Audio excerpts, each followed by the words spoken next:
in the pub where my dad got killed. Me, Brett, Gary and myself, that's my sons, went into the pub one day, and the chap who owned it was a great Kangas footballer, and he said, "Quick, shut the door." And Gary said to him, "Why?" He said, "Last time one of yous were in here when they burned half the pub down. Now there's 3 of yous in here."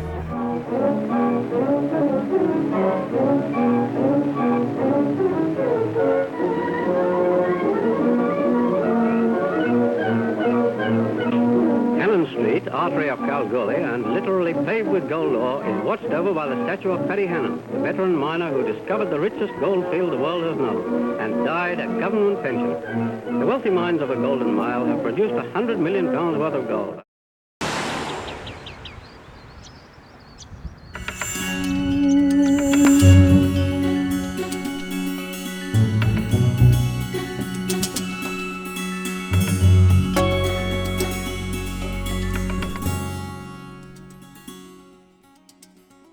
And now, sensational rioting sweeps the West Australian fields. These fierce racial riots began when an Australian was killed in a foreign-owned hotel. Then began an orgy of looting and burning of foreign-owned business places and foreign miners' shacks. All through the night, flames lit the sky on a mile-long front. At 6 o'clock he went to this other hotel where he was pushed out, and he had a weak cranium according to the autopsy, and he died almost immediately. It was dreadful. At the time I was mixing with young Spencer Cook, whose father owned the Palace Hotel, and I pulled up there before I went home. I lived further up by Victoria Park, and he was out the front, and I got talking to him. He said, "Oh, there's going to be a fight down the home from home tonight." And I said, "Why, what's happening?" He said, "Oh, Jordan got killed down there last night." And I said, "What, the fireman?" And he said, "Yeah, he got into a fight with the barman down there, and he got knocked over and hit his head on the asphalt footpath out the front of the home tonight." I knew most of the volunteer firemen. He was a volunteer fireman, and he was a member of the Railway Football Club. He was a very popular bloke in town. Well, I didn't actually know that, but he was an older man than me. If I'd seen him in town, I'd have spoken to him.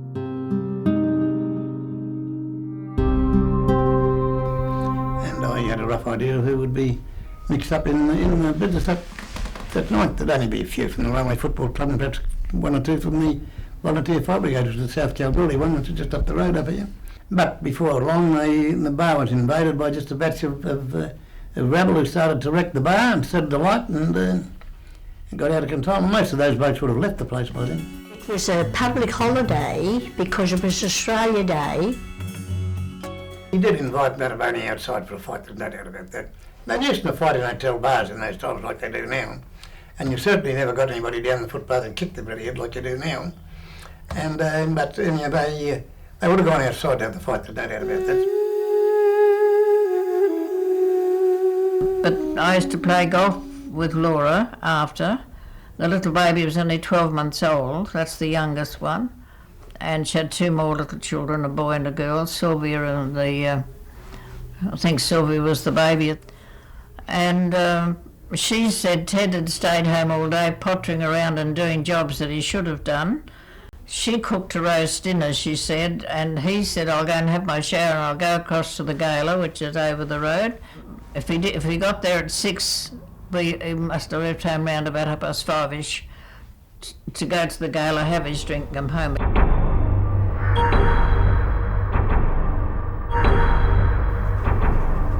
When he got killed, I don't think I remembered how he got killed or when, because we were too young, but I remember going to President Street at my uncle's place, and they had me hiding under the table for some reason, because they'd commandeered the trams, and it all got out of hand.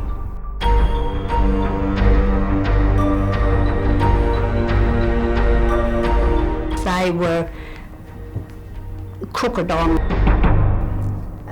Mr. Mataboni, who was the barman at the pub. And he was the one that would not let Mr. Jordan in because they were closing, and it was him that gave him the shove out of the way. And that was the fuse then that set everything off. But then everyone lived in fear and dread because the Australians went mad and they burnt all the property belonging to Italians or foreign people and stole all the crockery in the restaurants and things like that. But I certainly didn't leave my house, I was too afraid to.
Police activity, they kept right out of the road, and then they saw what was going on. They couldn't keep on taking names and things, but we had a policeman at the time and said they had pretty good memories. They saw who was who and who was what. And then they started up Hannon Street and they smashed the windows and of course and they set fire to the place. The fire brigades arrived and they got axes and things, and they, not the firemen, but the so-called rioters and that sort of thing, and they cut hoses, because they were all rotten drunk. And they'd walked up Hannon Street, and if anybody had a foreign name at all, a Greek name, irrespective of what it was, their shop was wrecked. You can get some idea now what had happened with the thing. And anyhow, cheap people that run fruit shops and all that sort of thing, a lot of them Greeks and restaurants, tea rooms, and all this, no wrecked. Had a foreign name, okay, you were gone. They were going to destroy the Exchange Hotel because that had an Italian licensee, but it had been up for sale, and a businessman in our town, that he heard what was going on, and he went up to the Exchange and told the fellow what was going on. He said, "You better sell it to me now." And they did. So the Exchange Hotel was saved by about 10 minutes. When the mob got there, Mr. Trithall went to the door and he asked them what they wanted, and they'd come to do the place over, and he said, "I own this place," and he had this bit of paper signed by him, the sale, you see. But they went around to the Osmetis Hotel and they burnt that down. Well, that was a tragedy, because the Osmetis were probably one of the best sporting families, most popular families in the whole of the goldfields.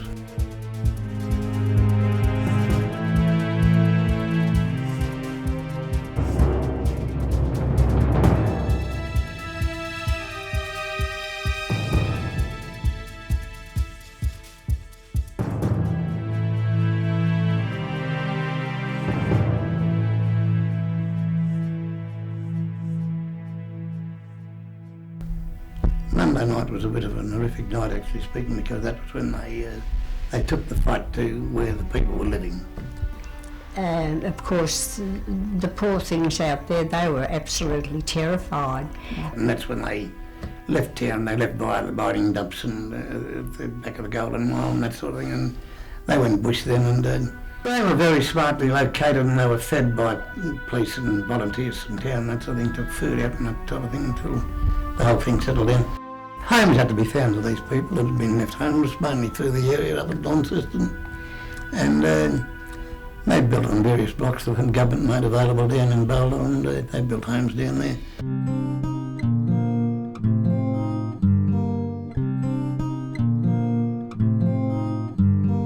There was nobody killed in Kalgoorlie. That happened out in Boulder on the second night. But the Stokes and the Cadditch, they were properly in the thick of things and in the war sort of thing, and that's how they got killed, because there was a lot of hand-to-hand fighting as well.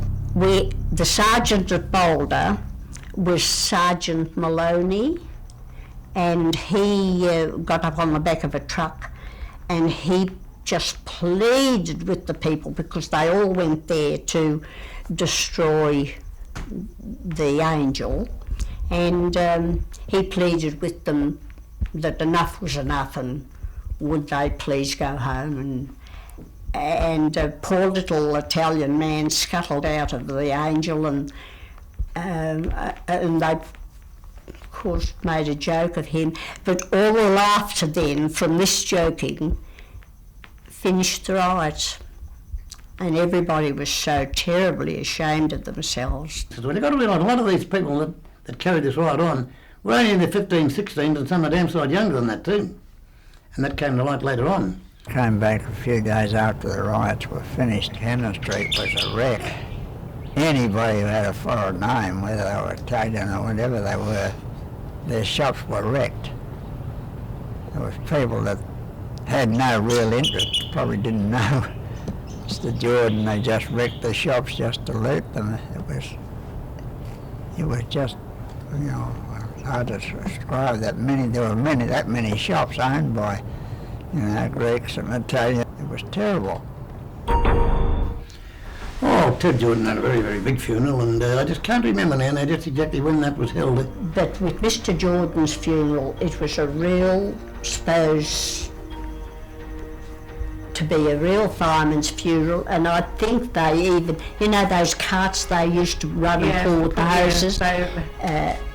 I fancy that his casket was carried on one of those. But I know that every fireman in the district marched to his funeral. The men loved their fire brigade. I don't remember Stokes's in Mr. Cattage's case. They never had any clothes. They just had the things they stood up and worked in boots and things like that. All the men went out to the Boulder Cemetery, but it was a very, very sad affair. But after I had spoken to some people later on, they told me that his funeral was exactly as he'd have liked it, because he was one of the beginners of trying to get the communist people set up here. The ferocity of the thing and the damage that was done, I mean, nobody anticipated that was ever going to happen. Kids went back to school together with one another and all that sort of thing, and they gradually moved back into town, and it was all forgotten. And once the police court had settled out and sorted out the rebels that carried it on, but life gradually got back to normal again, and you know, the riots were forgotten to a bit, and everybody started talking to one another again, and minds started up again, and each one worked with the other sort of business. There was quite a bit of bad feeling, I suppose, for quite a long time, but it all gradually died down.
The other publican reckoned the ghost was of Ted Jordan was coming down the stairs, the lights come on and all this, and we were going to go down and have a look at this ghost, but we didn't get there at any rate. I haven't heard it mentioned since.